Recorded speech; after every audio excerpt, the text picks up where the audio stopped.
Oh, that's right. Nope. Nope. I will say last night, my girlfriend told me the bags around my eyes, like I guess the dark circles are gone. She was like, you don't have circles around your eyes anymore. And I was like, huh, interesting. I don't know why. Very Hey, interesting. I'll take it though. rest. I mean, burden is off of you. I mean, Rest Hey, and water. there it is. Hydration, baby. Stay hydrated. uh, but we are live. This is the that type of cold open stuff that just pops up and it's just a vibe already. Right? Welcome everybody. We are live. Tap in. Obviously, I am on a whole other tab browser, but I will be with you guys as soon as I hit this mute button. Hey, um, I'm Crunk Chocolate. I'm in Eastern Iowa. I guess for people who watch us, we need to talk about it real quick. But we always just end up talking about Sharpie and his sunny California ness. Everybody knows about that. Tom Bomb, where are you at in the world? So I am in Aurora, Colorado, which is about 6 miles east of Denver. It is snowing, um, and I hate it. Yeah, understandable. Yes. All right. Well, we have a match to talk about, FA Mhm. Cup. We are taking on Sheffield United, but before them, let's look at ourselves and our starting lineup. We have Ortega. He staying as the keeper, and he's been good enough all season. I feel to if we make it to the final, I think he should be able to get that start. Normally, Ederson slips in there, but Ortega's been solid enough that if he played in that, I'd be like, good for him, good on Pep for giving him that ability. Walker, Akanji, Laporte, Gomez, Gundo, Bernardo, Mahrez, Alvarez, Grealish, and Halan up top. Sharpie, what are you thinking about this squad?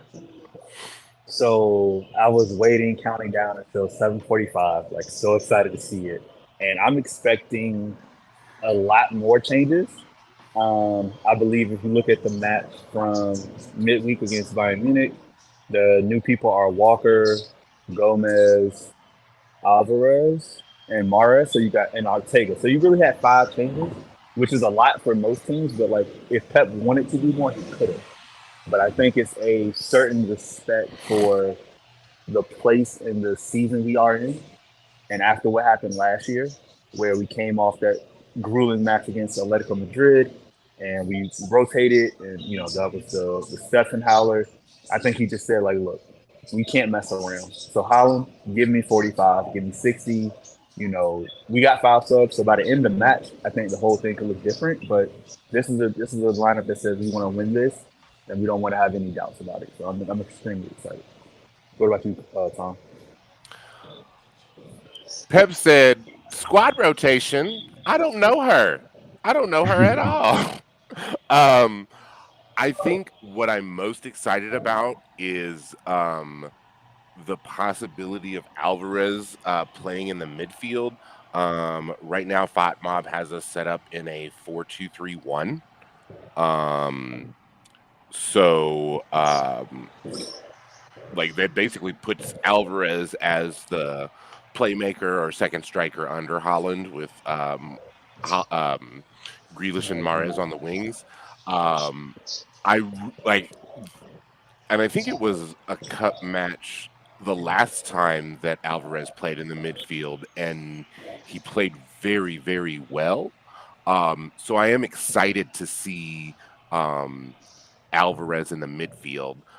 Charlie, I do think that you are right. Like, I think we're going to see all five subs used. I could see a situation where Phil gets 30, Cole Palmer gets 45. Um, I don't expect to see De Bruyne because I think Tarek, who just joined us, hi Tarek, how you doing? Um, was was saying that KDB is probably doesn't want to the rest, but probably needs the rest because out of the three midfielders of like between him, Bernardo, and Gundo, he was the one that has least recently gotten a match to rest. So I don't expect to see him in this particular match, but I do expect to see subs used at halftime. How's the lineup look to you, Terry?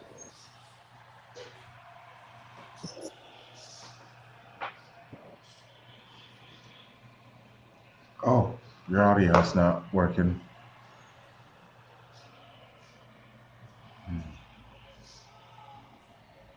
Okay.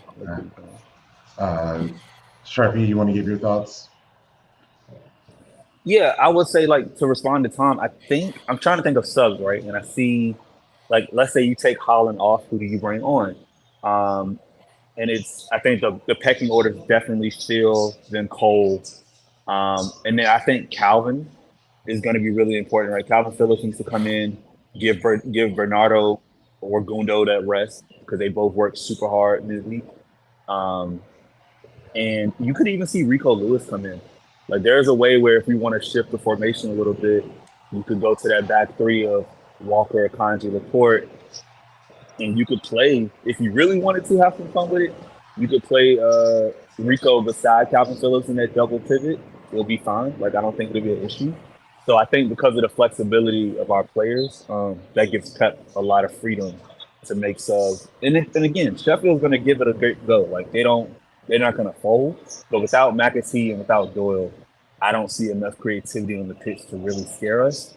So it's kind of like, if we take care of business, then that helps us looking forward to Wednesday. Let's go. All right, Terry, hop in there. We got this. Can you hear me?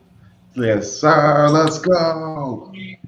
Yeah. So for me, the only I won't say surprise because we knew we needed to rest, but seeing Gomez, I think as of right now, championship may be his level. So this is probably a good time for him to play, but without having played consistently, I don't know how he fits in as from a chemistry standpoint. Right now, of course, he's working with the guys every day at practice and all that kind of stuff in training. So you think that he'll probably be okay.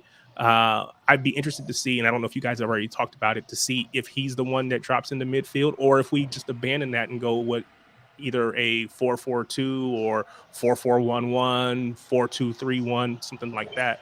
Um, because if let's say we go 4-2-3-1 with both Gundo and Bernardo in that midfield too, then you really don't need him to drop into midfield because then um, you have Alvarez playing in that 10 spot. So it'll be interesting to see we can see the players, the list and the names, and we can kind of try to figure it out. But it'll be interesting to see where Pep actually puts everybody. All right. And of course, that's just where they start, and then where they go from there. So Charlie, you had said that like you could see a situation as subs come on the field like that we go from a back four to more of a back three. I think with the defenders that we have on the pitch to start the match, you're going to see that just a flat back four. I don't think that you're going to see either Walker or Gomez invert into the midfield. I think that's mainly just because I don't believe that Pep actually trusts um, Walker to do that, and I don't think that he trusts Walker to do a whole bunch of the positional flexibility stuff necessarily. Like, so I think that he just sees Walker excelling m- mainly as a right back and a back four. So I think at least for the first 45 minutes, that's what we'll see. And as long as the match goes the way that Pep wants it to, we will probably see that again. And then to your question about who comes in for Holland, I think that actually you are correct in saying that that would be when Rico would come in, or Rico and Calvin Phillips come in, because then you would probably maybe then you might go to that back three and then push Gomez into one of those midfield spots, like higher up the pitch. So, I think yeah. I just wonder if Sheffield is going to come out and sit back, classic 5-3-2 situation, 5-4-1. And honestly, I don't have Footmart or I can't look at my app right now, so I'm not sure what the predicted setup is. I got you. What do y'all got? Thought Mob has Sheffield setting up in a 3-5-2. I can see. Yep, that makes sense. Lean backs. Yep, try to keep it some, like have some attacking width, but also be able to drop back. So it's like for us like normal. This is not anything different, right? It's like get that early goal, be it set piece, be it counter, be it just possession and find the avenues. But oh wow, sorry, Norris. I mean, Forrest just scored in the background. But yeah, so I feel like they're going to try their best to make it a longer match, and they want to take it to the second half and have a chance. So it's on us to push the tempo, push the pace, and having Gundo and Bernardo in there, I think, is going to keep that going. Whereas if you only start Phillips and one of those two, you don't have that partnership like you do with the 8 and 20 together. So I think it's going to look really good today. And I just have Sheffield lineup. I don't really know them too well. There's names on there. I don't really feel like trying to say this early in the morning. Does anybody really know anything? Like, is there a trouble man? Do they get their goals off of set pieces? Is it when the play breaks down? Do we know anything about Sheffield? Does anyone know anything about Sheffield? Other than we have a couple of players to play there?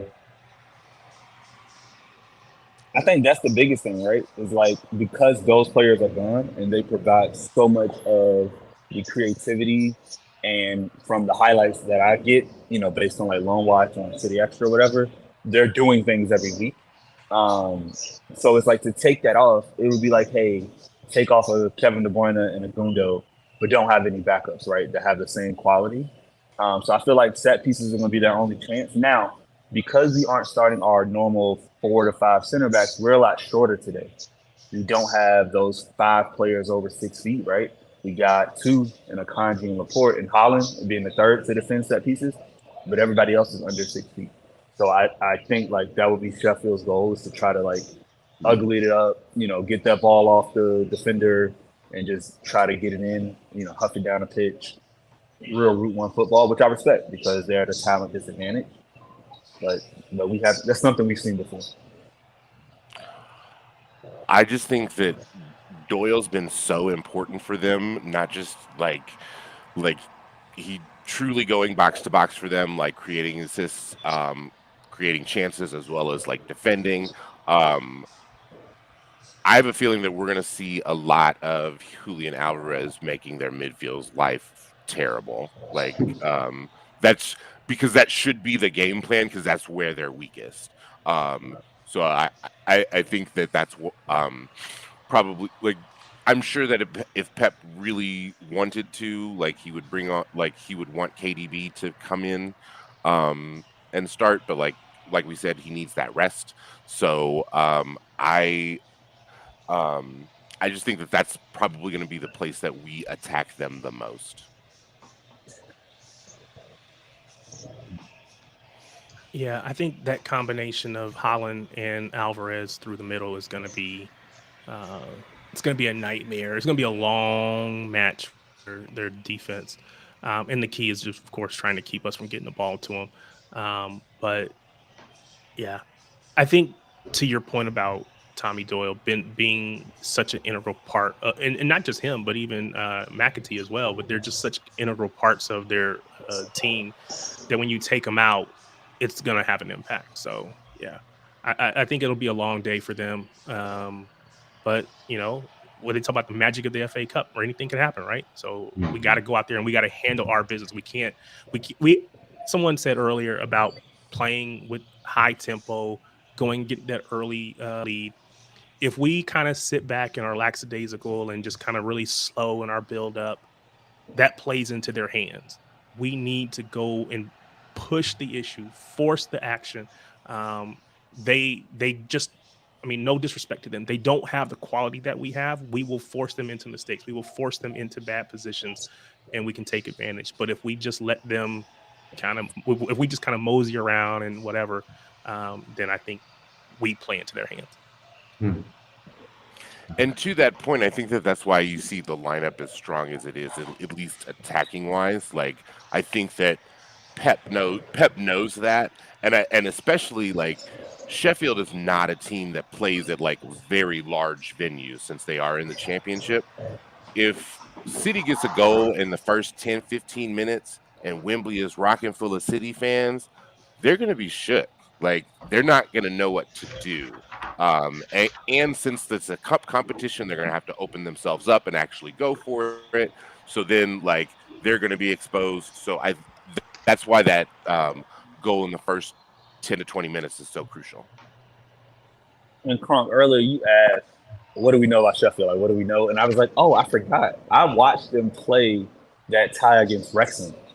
And for those that don't know, Wrexham is the club in like the fourth division of English football that's owned by two Americans, the Actors, and they're on their way to promotion. They took them to a draw. Like, so it's not like, and I mean, that was an off day. Football can do crazy things, but Sheffield isn't impenetrable. Like, this isn't like, basically, the fact is, like, we beat Burnley, who's ahead of Sheffield by a large amount in the championship, right? So if you think about like the order of power here, Burnley's far better, and we know what we did to them. So for Sheffield, it's like you're just trying to hang on by a thread.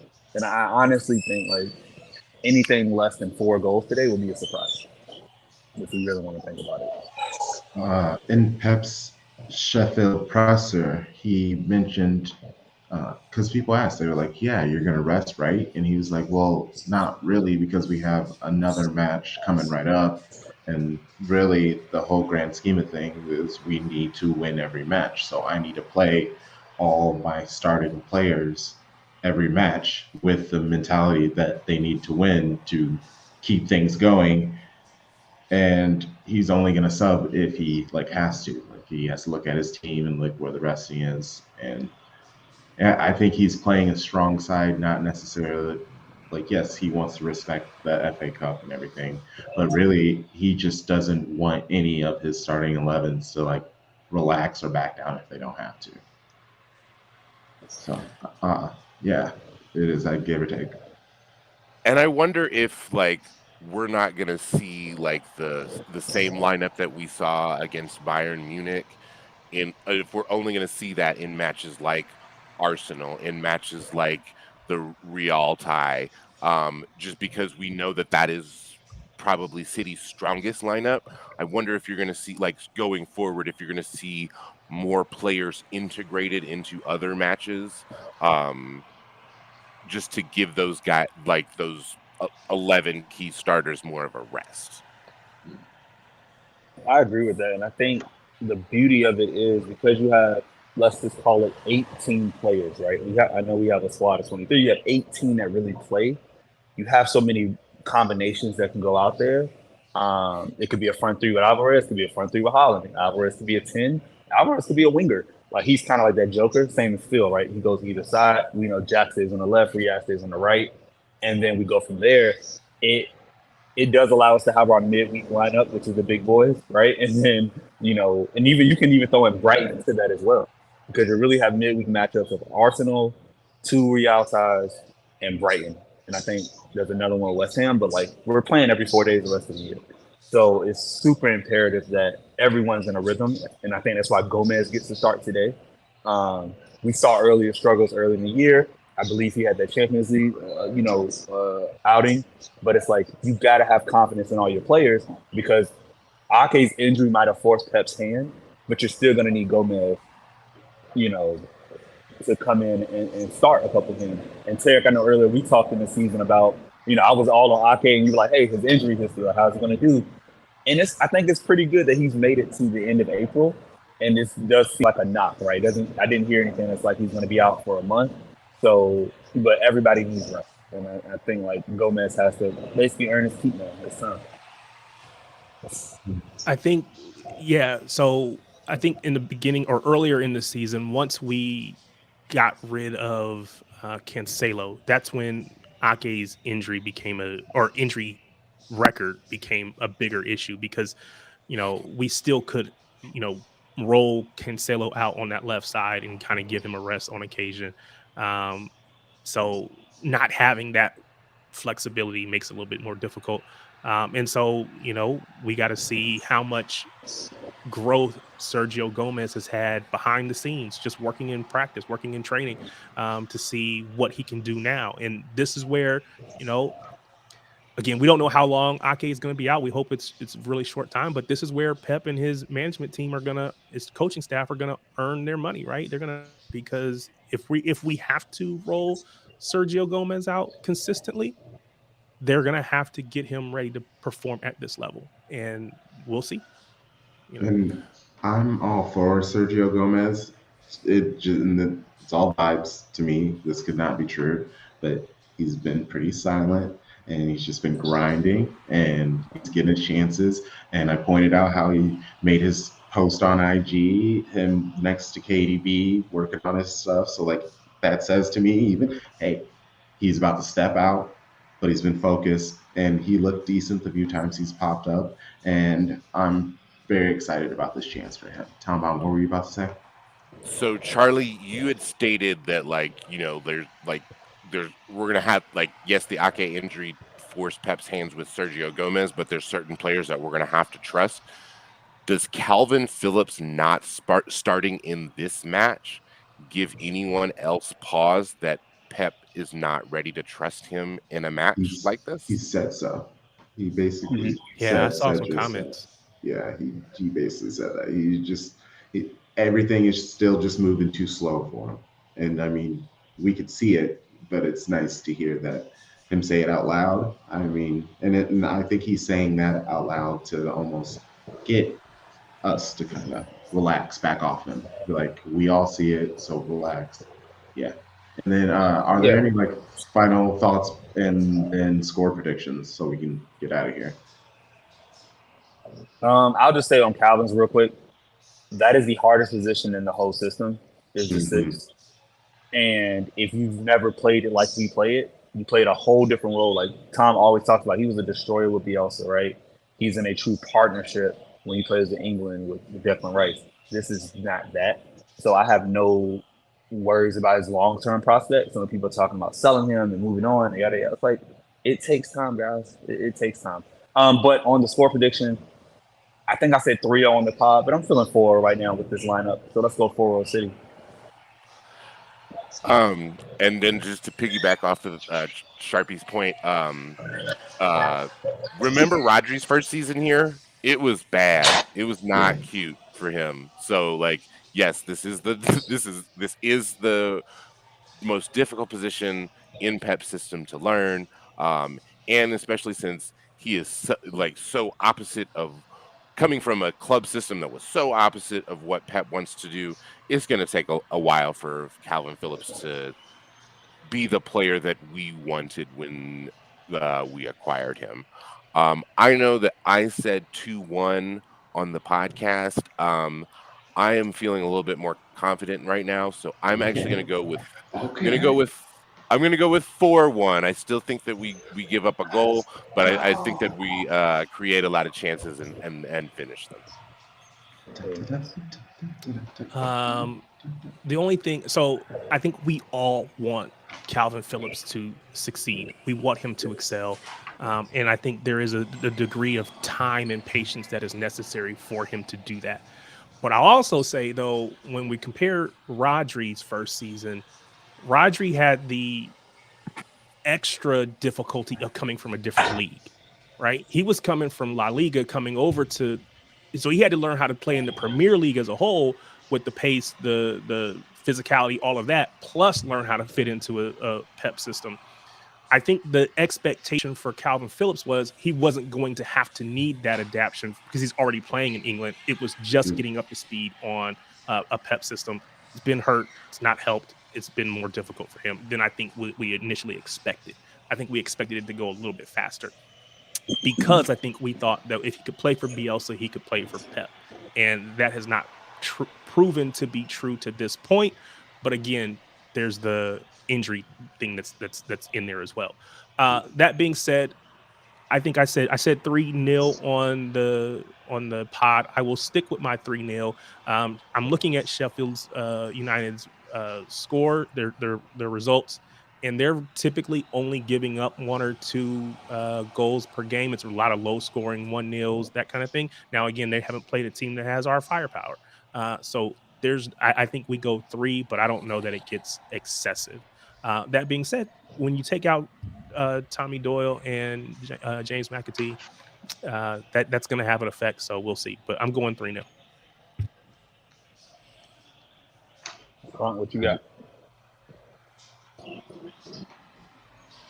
I don't. I'm pretty sure I gave them 1 because I said they were going to score 1 at the end when it gets nice and chaotic, and I'll keep that up. And I might have even said 6 on the podcast because I just love that number so much. I'm gonna actually slow myself down a little bit, and I'm gonna say it'll be 5-1 because I think if we get the 3 early, Pep will just start pulling people because I don't think he has a worry of them, falling apart. And even if they do, this is a great lesson to learn that now because things got a little tense when he started making some subs earlier. So maybe that pressure on players is needed to get them to be able to come on the pitch and immediately focus. Uh, Sometimes you got to teach lessons in the match. It's not always available during practice time. So yeah, let's get out of here and go support our squad. And we will see you all tomorrow. What is it at 12:15? Because the ladies played pretty in the middle of Late the day, right? night game. Yeah. Yeah. So we will see you in the middle of the day, late for you in the other part of the world who is watching. We appreciate all of y'all, and come on, City. Come on, City. Let's get it. Let's go.